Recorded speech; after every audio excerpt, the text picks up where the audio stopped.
Welcome to వార్త. నేను దేవా. కాంగ్రెస్ ప్రభుత్వంపై ఇటువైపు BRS party working president KTR అయితేనేమి, మాజీ మంత్రి హరీష్ రావు అయితేనేమి ఎప్పటికప్పుడు విమర్శలు చేస్తూనే ఉన్నారు. ప్రస్తుతం మనతో పాటు ఫిషరీస్ కార్పొరేషన్ చైర్మన్ మెట్టు సాయికుమార్ ఉన్నారు. చెప్పండి సార్, ఒకవైపు నుంచి మీరు సంక్షేమ పథకాలు అమలు చేస్తున్నప్పటికీ కూడా అటువైపు ప్రతిపక్ష పార్టీ అయినటువంటి బీఆర్ఎస్ పార్టీ సభ్యులు ఆరోపణలు చేస్తూనే ఉన్నారు. ఎట్లా చూడవచ్చు? వీళ్ళకి ఏంటంటే అండి, ఒకటే మాట పొద్దున్నలో పోగానే బీఆర్ఎస్ పార్టీ నాయకులకు, వాళ్ళ కలవకుండ కుటుంబానికి మహిళలకు ఫ్రీ బస్ ఇవ్వద్దు, 200 యూనిట్ల కరెంట్ ఇవ్వద్దు, 500 రూపాయల గ్యాస్ సిలిండర్ ఇవ్వద్దు, సన్న బియ్యం ఇవ్వద్దు, రేషన్ కార్డులు ఇవ్వద్దు. అది ఇవ్వకపోతే వాళ్ళు హ్యాపీగా ఉంటారు, ఇస్తేనే వాళ్ళకు అన్హ్యాపీ. కాబట్టి మేము తెలంగాణ ప్రజలు హ్యాపీ చూసుకుంటాము. అదేవిధంగా దానికి సమానంగానే బీఆర్ఎస్ నాయకుల యొక్క అన్హ్యాపీ కూడా చూసుకోవాలి. అది మా బాధ్యత. మేము ప్రజలకు మంచి చేస్తుండేనే వాళ్ళ కళ్ళు మండాల బీఆర్ఎస్ నాయకులవి, కేటీఆర్ కానీ హరీష్ రావు కానీ వారి కడుపు మండాల. అది కూడా మా పనే. తెలంగాణ నిరుపేద ప్రజలకు, నిరుపేద కుటుంబాలకు సంక్షేమం ఇవ్వడం మా పని. అదేవిధంగా దానికి సరిసమానంగా వీరికి కూడా ఇది కడుపు మండ కావాలి, వీరి కళ్ళ మంట రావాలని చెప్పి మా పని చేస్తూ ఉంటాం. అంటే నల్గొండ భారీ బహిరంగ సభలో అటువైపు చూస్తే ఈసారి సూర్యాపేట జిల్లాకు సంబంధించి ఒక జానడున్న వ్యక్తిని కూడా గెలవనీయమని రేవంత్ రెడ్డి చెప్తున్నాడు. కానీ అటువైపు జగదీష్ రెడ్డి మాత్రం కొడంగల్లో నువ్వు గెలుస్తావో లేదో చూద్దామని సవాల్ విసురుతున్నాడు. జగదీష్ రెడ్డి ఎవరండి? అనుకోకుండా ఎమ్మెల్యే అయిండు, అనుకోకుండా మంత్రి అయిండు. జగదీష్ రెడ్డి ఏం మాట్లాడతామండి? జానా నహి అపన్ కానా నహి అంటారు ఆయన. కాబట్టి వ్యవస్థకు ఉన్న కానీ జగదీష్ రెడ్డి గారి మాట్లాడే సమయం ఓర్ద కూడా లేదు. ఆయన బీఆర్ఎస్ నాయకులు పట్టించుకోవడం మాకేం అవసరం అండి? బీఆర్ఎస్ నాయకులే జగదీష్ రెడ్డిని పట్టించుకోవట్లేదు. కాబట్టి మీడియా వాళ్ళు కూడా పట్టించుకోకండి మాత్రం. చాలా ఏందండి, జగదీష్ రెడ్డి గారు స్థాయి మించి మాట్లాడతారు. ఆయన కేసీఆర్కి గ్లాసులు పెగ్గులు పోసే వ్యక్తి గతంలో. అది ఆయన లెవెలు. అది పోసినందుకు మంత్రి ఇచ్చిండు, నడిపించుకున్నాడు. ఎట్లనో తింగరమంగర మొన్న గెలిచిండు. ఓకే, ఈసారి ఏమంటాము, జగదీష్ రెడ్డిని కూడా మేము గెలినమంటారు కదా. గతంలో గ్లాసులు మోసి పెగ్గులు పోసే జగదీశ్వర్ రెడ్డి ఎక్కువ మాట్లాడితే ఎట్లా చెప్పండి? జగదీశ్వర్ రెడ్డి ఒక small size, side also size also. ఒక నాయకునిగా ఏ విధంగా ఉండాలో దానికి భిన్నంగా పనిచేస్తాడు. మంత్రిగా పనిచేస్తుండే, ఎమ్మెల్యేగా పనిచేస్తుండే, అక్కలుగా పనిచేయడు. ఇష్టం వచ్చి చిల్లమాట మాట్లాడతాడు. జగదీశ్వర్ రెడ్డిని పట్టించుకున్నారు ఎవరు బీఆర్ఎస్ నాయకులు లేరు, సూర్యాపేట ప్రజలు లేరు.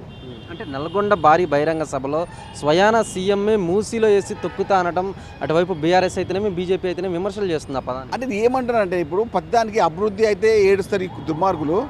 ఎవరైతే అభివృద్ధి అయితే అడ్డుకుంటారో వాళ్ళని మూసులు వేసి తొక్కుతానమ్మా. నిజమే కదా, తొక్కాల్సిందే.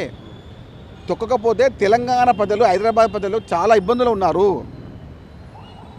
మోరీలలో ఇబ్బందులు ఉన్నాము, మాకు ఆరోగ్యపరంగా ఇబ్బందులు ఉన్నాము.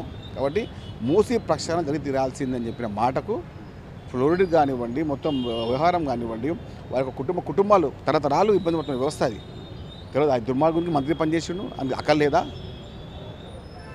కేసీఆర్ మంత్రి పనిచేసినావు కదా, నీకు తెలియదా నీకు?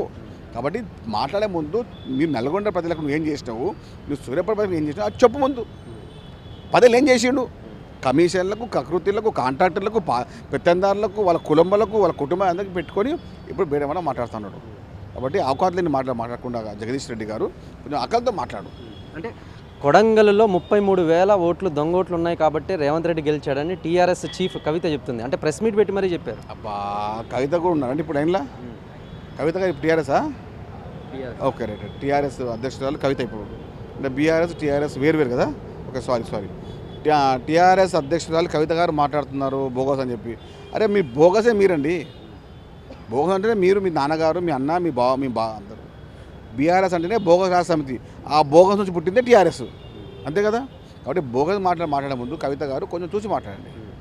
ఫైనల్గా గోషామహల్కి సంబంధించి ఒకే వేదికపై ప్రత్యర్థులు, అంటే రాజాసింగ్ అయితేనేమి, మీరైతేనేమి పుస్తకాలు పంపిణీ చేయటం, అంటే రాజకీయాలకు అభివృద్ధికి సంబంధం లేదంటారా? అంటే ఇద్దరు కలిసి ఒకే వేదికపై ప్రత్యర్థులు ఇద్దరు కలిసి పంపిణీ చేశారు కదా. అట్లేం లేదండి. నా ఉద్దేశం ఏంటంటే, ఇందిరమ్మ మహిళా శక్తి ప్రకార కార్యక్రమంలో పాల్గొన్నాము. నేను ఆ నియోజకవర్గ సంబంధించిన కార్పొరేషన్ చైర్మన్గా ఉన్నాను, ఆయన స్థానిక ఎమ్మెల్యే ఉన్నారు కాబట్టి రావడం జరిగింది. ప్రభుత్వ కార్యక్రమం అది. ఓనర్ స్థాయి బీజేపీ ఎమ్మెల్యేనా, బీఆర్ఎస్ ఎమ్మెల్యేనా ఉండొచ్చు. కార్యక్రమం ప్రారంభించాము. దాదాపు 18,000 ఇందిరమ్మ చీరలు గోషామహల్ నియోజకవర్గంలో నిరుపేద కుటుంబాలకు ఇవ్వడం జరిగింది. అది మా యొక్క ముఖ్యమంత్రి రేవంత్ రెడ్డి గారి యొక్క ప్రజాపాలనలో వారి యొక్క ఇందిరమ్మ మహిళా శక్తి వారు ఇవ్వడం అంటే చాలా అదృష్టంగా భావిస్తున్నాను. పార్టీలు వేరు, నిర్మాణం వేరు.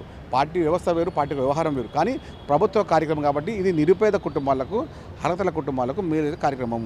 ఎవరు ఏమన్నా కూడా మాకు అభివృద్ధి ముఖ్యము, నిరుపేద ప్రజల యొక్క సంక్షేమం ముఖ్యము. ఫైనల్గా హరీష్ రావు కేటీఆర్కి ఏం చెప్తారు? మీ మీద విమర్శలు ఆరోపణలు. బీఆర్ఎస్ నాయకులే హరీష్ రావుని, కేటీఆర్ని పట్టించుకోవట్లేదు, అహింసహించుకుంటున్నారు.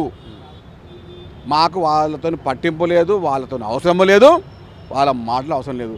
బీఆర్ఎస్ అంటేనే బోగస్ రాష్ట్ర సమితి. చూశారు కదా, మొత్తం మీద కనుక మనం చూసుకున్నట్లయితే బీఆర్ఎస్ అంటేనే బోగస్ రాష్ట్ర సమితి అని బీఆర్ఎస్ పార్టీ నాయకులు హరీష్ రావుని, కేటీఆర్ని పట్టించుకునే స్థితిలో లేరని అయితే మాత్రం ఫిషరీస్ కార్పొరేషన్ చైర్మన్ మెట్టు సాయి కుమార్ చెప్పుకొచ్చారు. కానీ మన కార్తిక్తో దేవా వార్త, హైదరాబాద్.